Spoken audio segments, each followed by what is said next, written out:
Hi, Hani. Thanks a lot for being here with us today for our very first interview. And so I would directly like, first of all, ask you to introduce yourself, to tell us a little bit about you and your amazing profession. Okay, thank you, Soraya. Thank you, everyone, for this nice invitation. My name is Hani Abdel Kader. I'm from Cairo, from Egypt. I was graduated from College of Pharmacy in 2004. During my college, we studied medicinal herbs in details. I was very interested about the natural things, about the concept that everything lies in our answers lie in our nature, not in our lab.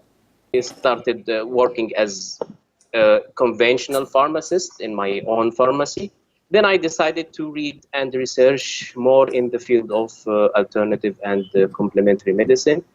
I knew other branches, new branches that I had no idea about before, like homeopathy, naturopathy, acupuncture, aromatherapy. I think most of our followers would like to know, how does homeopathy really work, and what kind of health issues are actually really treatable with homeopathy? Okay, homeopathy is based on a principle called likes cure likes. Okay, it means the substance which cause symptoms in a healthy person. Okay, if taken in large doses, by a healthy cause symptoms. Okay, if we have another patient, another sick person who have these same symptoms, we can treat him with the same substance, but in minute, small doses, diluted doses. So this is what we call like cure like. The founder of this of homeopathy was Dr. Samuel Hahnemann.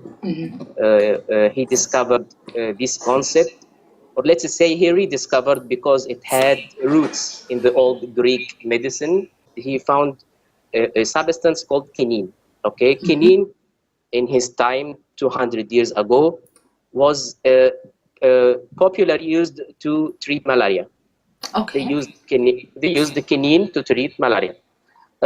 In the books, they say quinine treat malaria because it has astringent properties. This is what was written in the books, but Hahnemann didn't feel comfortable with this explanation. He know that many substances have astringent properties, but they don't treat malaria. Dr. Samuel Hahnemann was very good and was very healthy, and he has no malaria, but he decided to take quinine by himself to check what will happen. A very interesting thing that Dr. Samuel Hahnemann had all the symptoms of malaria when he took the quinine. So Dr. Samuel Hahnemann discovered or came to a conclusion that likes cure likes. The quinine to treat malaria, not because it has astringent properties, no, but quinine treat malaria because if taken in large doses, it will cause malaria. For example, in homeopathy, it means like a small doses of what would actually provoke the illness in a healthy person is actually healing in the sick person. Perfect. Yes, this is the first concept, like secure likes. There is another one. The totality of symptoms mean that our choice to the remedy depends on not just the physical symptoms or one symptom or two symptoms. We give great concern to all symptoms at all levels: mental, emotional, physical. All symptoms are important in homeopathy, and this is called totality of symptoms. This makes homeopathy very unique and different from conventional medicine, because in conventional medicine you just focus on one or two symptoms and just you give your chemical drug or whatever based on these few symptoms. No, no, it's different in homeopathy. Okay. Yes. So would you say that it can really cure almost any kind of chronic disease, or who are your patients most of the time? If we have diseases like advanced ones like cirrhosis of liver, like Yeah. advanced cancer, when you have a great or advanced damage in one or two organs of the Yes. body, the kidney, the liver, the brain, whatever, homeopathy will bring very limited results. The organ is healthy, the organ is okay. Lab tests or CT or ultrasonography, everything showing that he has no problems, but it's not functioning well. The organ is not functioning optimally. In these cases, homeopathy can bring very good results. So I can't say homeopathy can't cure everything. Yes. Homeopathy will be great if you if it's in the beginning, before taking drugs and before the case become very advanced. Yes. Great. Yes. So allergies are most of the time, you mentioned IBS. It's like more those kind of like chronic illnesses that are not yet damaging organs at this point Perfect, of time, yes. right? That's okay, it. Very Yes. good. When it comes to homeopathy, oftentimes we hear, well, it's some kind of placebo thing, or it has some kind of negative publicity every now and then. Of course, there are a lot of people that totally believe in homeopathy, and also it has some it really has some proof. But what would you say about this? What is your statement? Let's first agree that homeopathy survived for more than 200 years. Okay. And it was recognized by the WHO, the World Health Organization, as the second largest therapeutic system in the world. Oh wow! Which is Okay. Amazing. great. Yes. It's very popular in India, in South America, in many Europe countries, Italy, France, Germany. Germany. Yes. You know that yes. You know many famous artists, politicians, sportsmen, the Queen of England, all use homeopathy, and they are very big supporters. The fact is, homeopathic remedies are highly diluted, which mean they contain very few molecules of the original substance, and sometimes they are ultra diluted, not just high diluted. Ultra diluted means there is no molecules of the original substance in the remedy. Yeah. So the modern science consider these remedies just empty sugar pills, and they say if they work, it's only because of placebo effect, as you said. Okay. My comment on this: many studies were carried out and published. Many studies they are published online and in scientific magazines. They have shown that homeopathic remedies and ultra-diluted substance have biological effect on cells when compared to a controlled substance. You have homeopathic remedy and you have just few water, and they have done the experiments. Homeopathic remedies have shown the changes, biological changes in the cells, which didn't happen in the controlled substance. So these studies are available and they are published. Homeopathic remedies also bring excellent results in babies. They don't know they are taking a substance that is curing. Yes. Also they don't know they are taking a drug in animals. Exactly. I was going to say this. Yes. So how come it's placebo?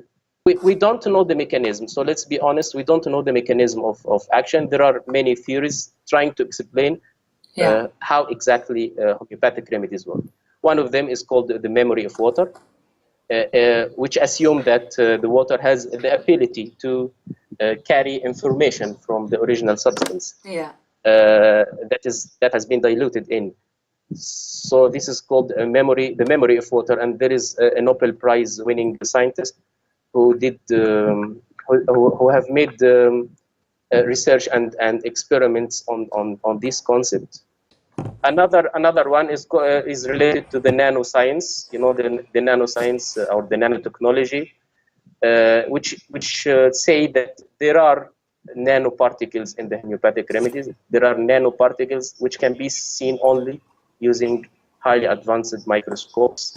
So they are all theories. We don't know the mechanism until now. And by the way, we don't know the mechanism of action of many drugs, many chemical drugs. Yes, absolutely right. We don't know the mechanism. Aspirin, we don't know the mechanism, and many other drugs, and we are still using them. And we don't say they are a placebo. So great, thanks a lot, Hani. Thank you. Well, so first of all, since June is Men's Health Month, so we want to focus a little bit on men's health, and so I wanted to, first of all, see, what kind of conditions men are typically concerned with, from what age maybe they should start take care of their health. Do you have any pattern of your patients probably that come and see you that are male? Okay, I'm glad there is a month for men. Okay, yes, I'm very happy for this. In June. Okay, in homeopathy, it's no big difference if it's man or a woman. So when taking a case, we ask like the same questions for the man or for the woman. Of course, there are specific questions for women if it's related to pregnancy or her monthly period or something, or their history of abortions or whatever.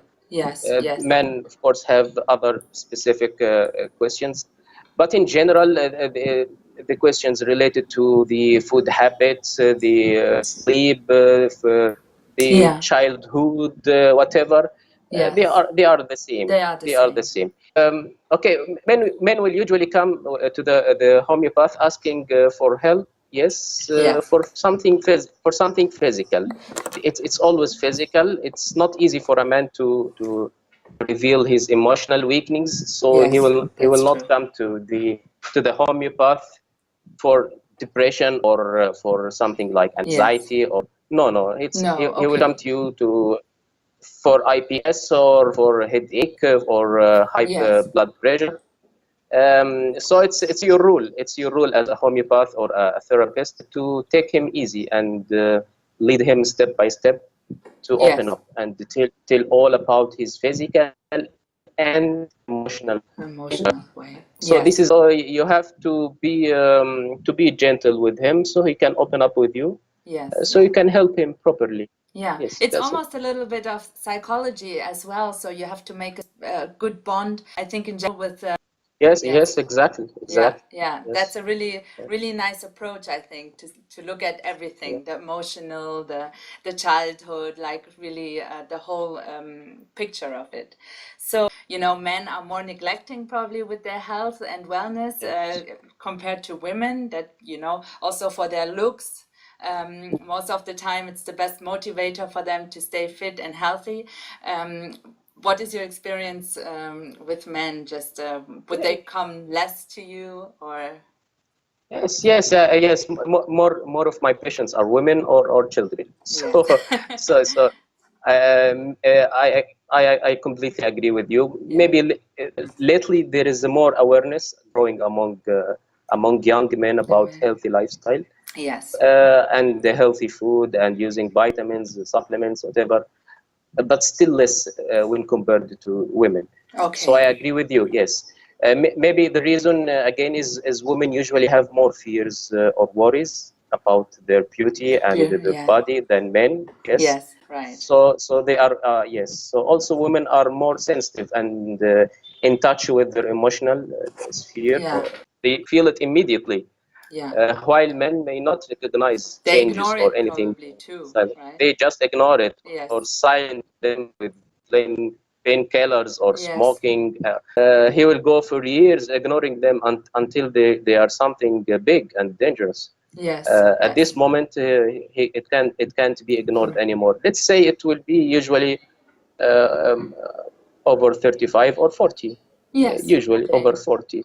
Yeah, when really he will probably the start. disease starts to show in stronger symptoms, right? Yes, he can't work like before. He can't sleep like before. If he is married or something, he can't do a good relationship like before. Yes, This is alarming, and he will decide to go to to someone, find to help. see someone. Yeah. The next question would obviously, as we are now on hard grain, would be what makes you want to give your also or want to offer your advice, your homeopathy advice online? How come that you do it? Do you think it really is a great idea? Have you already done it? So what are your thoughts about this? Yes, I think it's a fantastic idea. I have did it before using with clients here in Egypt, using questionnaires. Yes. I send this file to the patient. He fill Yeah. in details, then he send it back to me. Based on his answers, I will choose the remedy. If I need to send him more questions, I will Yes. send him. So I have done it before. Yes, it's a good idea. I think you Yeah. can do it from the comfort of your home. Exactly. The patient can do it from his home or office. So Yeah. it's good for both of us, the patient Yes. and the homeopath. As well, right? You can do other works. I have other work other than working as a homeopath. Yes. So it's a good if you for someone who is busy with other commitments, you know. Yes. Yes. Uh, Absolutely. so So it's yeah, that makes sense. there is another. I want the online to see people from outside Egypt, because I think I will see different cases than I see here. I Yeah. will Yeah. see different challenges, different illnesses. Right. So I think it will be a good opportunity, and it will Yes. be a win-win to everyone. Yeah, Okay. absolutely. So basically, you can give your homeopathy sessions. Basically, you can give them in Arabic. You can give them in English. So it's also for Yeah. the Arab community probably that lives in other countries, that live maybe abroad, that they prefer to really express themselves in their mother tongue. So now they have the opportunity to do that with you just online if they are maybe in Yes. the UK or in Germany. So I think Yeah. it's a great way to. I mean, in general, expats community in countries, they prefer always to maybe speak in their mother tongue. So I think it's a great opportunity to connect back Yes. to a practitioner. And from now, really to come to the last question, I always try to understand what is the most challenging part of your daily life in your with your job. Can you tell me a little bit more about this? All the misunderstanding and the myths. Uh, this is our biggest challenge. You know, Yeah. a lot of wrong beliefs, a lot of wrong beliefs have revolved around homeopathy. Yes. So Yeah. it's not easy to introduce someone to something new, like Yes. homeopathy, without long explanation before. Yeah. So Yeah. this is our main challenge. There is another challenge which is very important and very annoying, is the wrong practice of some practitioners, some Yeah. homeopaths. They don't follow classic homeopathy. They Yes. give many remedies in a short period of time to just bring fast results. Results. Yes. This is Yes, this is against classic homeopathy. We just give one remedy, and we just wait for a long time, usually not less than 1 month Yeah. before. Yes, and then we re-evaluate And then the readjust. case. Yeah. If he need another remedy, we give another one remedy. Sometimes we wait. We don't give another more remedies. We wait for another month. Yes. So in homeopathy is based usually on waiting more than giving too much remedies and too much Yes. drugs like conventional medicine. So some homeopaths are practicing homeopathy in a way that is like conventional medicine, giving too much remedies in a very Okay. short time. Yeah. Yeah. This is not classic homeopathy, and this is very wrong, and it's really annoying me. So this Yes. is another challenge when someone comes to me after seeing some homeopath. Yeah. Um, I see. Okay, I went to someone and I felt good for a short time. Then everything is bad again. There is yes, relapses and whatever. So this is affected the reputation of homeopathy. Homeopaths, yeah. Homeopathy is a very gentle and subtle therapy. Treatment, yes. Yes, the remedy does not work superficially. It works deep. So it takes things from deep inside to the outside. Yeah, yes. And it really like goes to the root cause of the problem. Like Yes, medication can really like help very quick because it will just kill the symptom. It's actually the symptom is really the, let's say, the way for it's the a lot of body to express like that yes, there's something wrong. And I think with a lot of holistic health in general, it will take more time because it will really try to go, or it will go to the root cause and eliminate the cause of the illness, right? yes, Yeah, it was very interesting, Hani. And listeners, our users, they can find you on Hardgrain. We will put the link, of course, in the video. So you have a great offer, you have a great profile, and I guess you were also staying in Egypt and also abroad, right? So you have a very long experience also in homeopathy. And so that's really great to have you on Hardgrain as one of our great practitioners. So thanks again for your time. It's been very late. Thank you. And I thank you Thank so you, much Soraya. for Thank you. being available for this interview. Yeah? Thank you. Thank you Thanks a so much, lot. Soraya. Thanks, Good. Hani. Nice So meeting you. bye-bye. Thank you.